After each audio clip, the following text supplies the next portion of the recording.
Hi, boys and girls. So today we're going to talk about the Republic and how it struggled, okay? So the 4 vocabulary words we have today are empire, a state containing several countries or territories, province, areas within a country or empire, civil war, war between groups from the same country, and then we'll talk about Augustus, who was the first emperor. So empire, province, civil war, and Augustus. And next week you'll begin doing your foldable for me, and I'll use that as a grade for your social studies this quarter, okay? All right, so conflict with Carthage. So Rome fought Carthage for control of the Western Mediterranean in a series of 3 wars. These were known as the Punic Wars.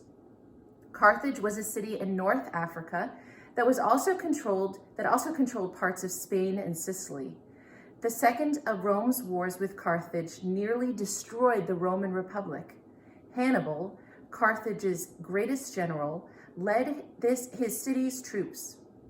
In 218, he marched from Spain to Italy over the Alps mountains with about 40,000 soldiers and 40 war elephants. Despite the long, difficult, and dangerous trip, his army reached Italy. Through clever tactics, Hannibal defeated 3 Roman armies. He probably expected Rome to give up after these crushing defeats, but the Romans kept up the fight. They wore down Hannibal's men. In 204, the Roman general Scipio crossed the sea into Africa. His army attacked Carthage. Hannibal had to sail home from Italy to protect his city. In Africa, Scipio defeated Hannibal and won the war. Although Rome had defeated Hannibal, many Romans still feared Carthage. One senator ended every speech with the words, "Carthage must be destroyed." Rome attacked Carthage in 146, and Roman troops burned and looted the city. They sold its people into slavery. From Carthage, Rome gained fertile land for growing wheat in Sicily and North Africa, as well as silver deposits in Spain. Rome now controlled most of the lands along the western half of the Mediterranean Sea. Rome also sent armies to the east. They conquered Greece and parts of Southeast Asia. Rome did not have an emperor yet, but it ruled an empire or a state containing several countries or territories. Empire is one of your vocabulary words.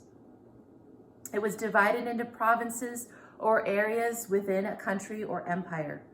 Roman magistrates were sent out to govern these provinces, and many of the governors were corrupt and cruel. Conquest brought Rome's power and wealth, but the vast riches from trade and the conquest of new territories also caused problems. As the Romans conquered more land, huge numbers of slaves were brought into Italy, and then a huge gap occurred between the very wealthy and then the very poor. Breaking the rules.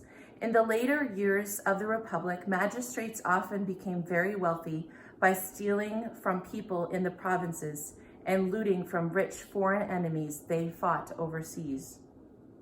The urban poor.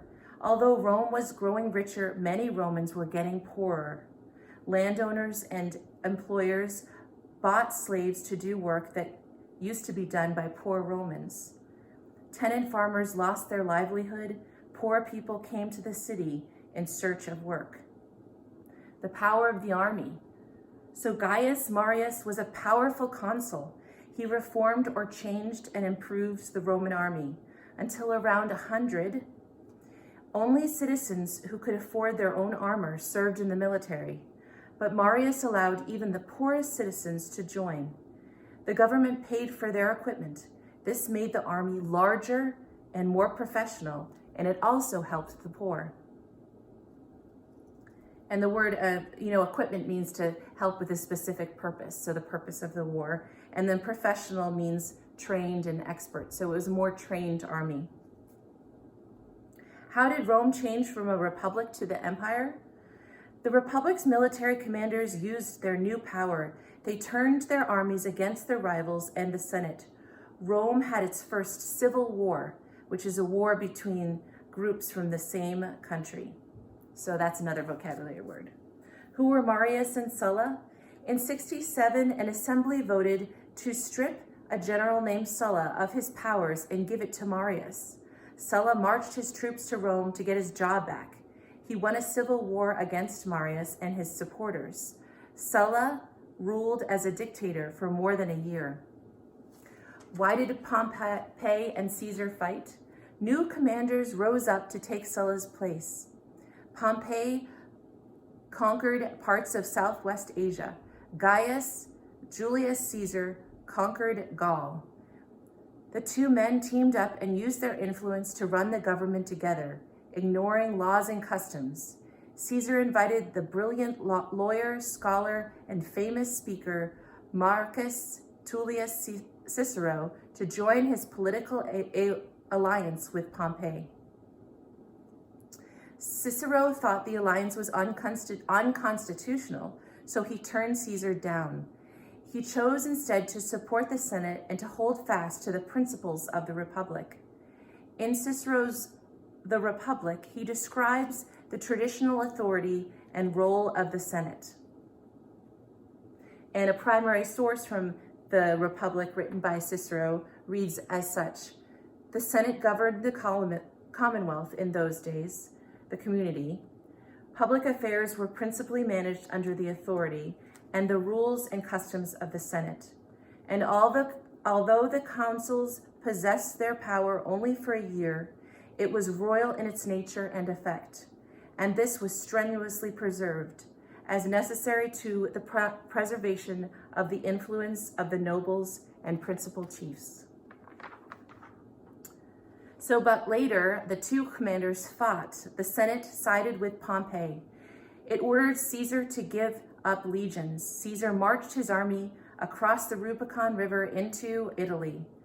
This began a civil war. Caesar defeated Pompey and the Senate. Caesar took control of Rome.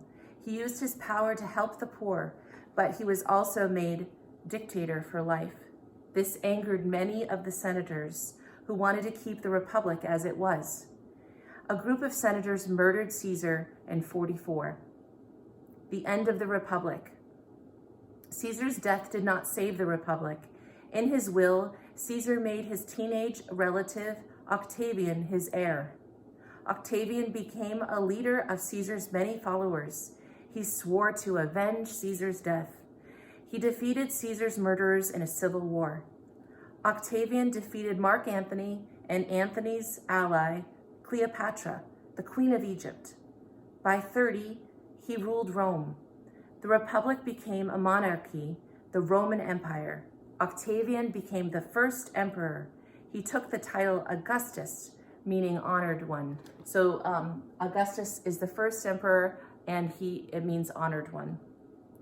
Augustus made new rules for Senate membership. He increased the property requirement and prohibited senators from becoming directly involved in business.